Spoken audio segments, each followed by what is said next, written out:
Discussion की। Group discussion है वो आपके लिए बहुत मायने रखता है।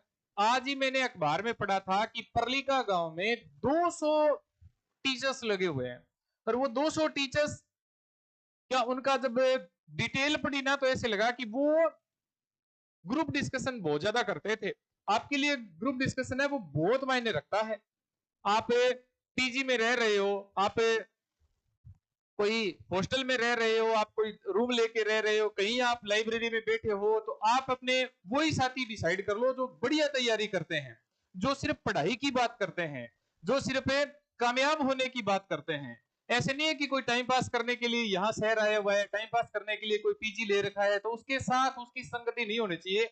आपका ग्रुप डिस्कशन बहुत मायने रखता है। हम भी तैयारी करते थे, तो उस तैयारी के दौरान हम ग्रुप डिस्कशन रोजाना किया करते थे। रोजाना 2-3 साथी थे। एक मेरे साथी बसंत जी कसवा है, और एक मेरे साथी हाकम जी है नागरा, जो भी डंडेड़ा पोस्टिंग है। अभी एक जो बसंत जी कसवा है जो भी न्योल की पोस्टिंग है, वो दोनों साथी और एक मैं, तीनों हम शाम को मिला करते थे, और शाम को बढ़िया तरीके से हर एक टॉपिक तैयार करके वो टॉपिक प्रस्तुत करते थे। ऐसे कहते भी कल इन 4 टॉपिकों पे बात होगी, कल इन 3 टॉपिक पे बात होगी, कल इन 2 टॉपिक पे बात होगी। और मेरी इस सफलता में सबसे महत्वपूर्ण योगदान उन 2 व्यक्तित्व का भी बहुत बड़ा है, बहुत बड़ा योगदान है। उन्होंने जो हमें समझाया, उन्होंने जो, ऐसे कह सकते हैं कि उन 2 शख्सियतों ने इस तैयारी के दौरान, असिस्टेंट प्रोफेसर की तैयारी के दौरान जो सिखाया, जो मुझे अनुभव कराया ना, कि जो टॉपिक से संबंधित बात करें, टॉपिक कैसे तैयार करें। जीके में, जिस जीके में 2020 वाली भर्ती में मेरे 20 नंबर थे, तो अब की बार मेरे 60 प्लस नंबर थे, 60 प्लस प्रश्न सही थे। वो प्रश्न उन दोनों शख्सियतों की बदौलत ही थे। तो कहने का मतलब है कि ग्रुप डिस्कशन आपके लिए बहुत मायने रखता है। आप ग्रुप डिस्कशन किया करो। भले लड़कियां हैं तो लड़कियां अपने सहेलियां, ऐसे सहेलियां डिसाइड कर लो कि जो पढ़ती है, जो अच्छा पढ़ती है, जो कामयाब होने के लिए यहाँ आई है, तो उनसे टॉपिक से संबंधित बात किया करो।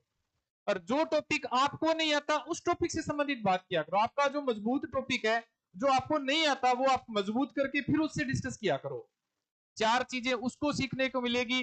भले ही उसको याद हो न हो, अपना जरूर फायदा हो जाएगा, अपने याद हो जाएगा, क्योंकि कमजोर पार्ट है उसको तैयार कर लिया, फिर उसके सामने प्रस्तुत करेंगे तो उस प्रस्तुत करते करते अपना जरूर फायदा हो जाएगा। देखो, ये ग्रुप डिस्कशन बहुत फायदेमंद चीज है भी आपके लिए। आप तो ऐसे मानो कि ये जब तैयारी के दौरान पढ़ते जाओगे, साथ साथ में अपने साथियों के साथ में डिस्कशन करते जाओगे, तो क्या है कि मानसिक संतुलन भी बना रहता है। ये भी बहुत जरूरी है।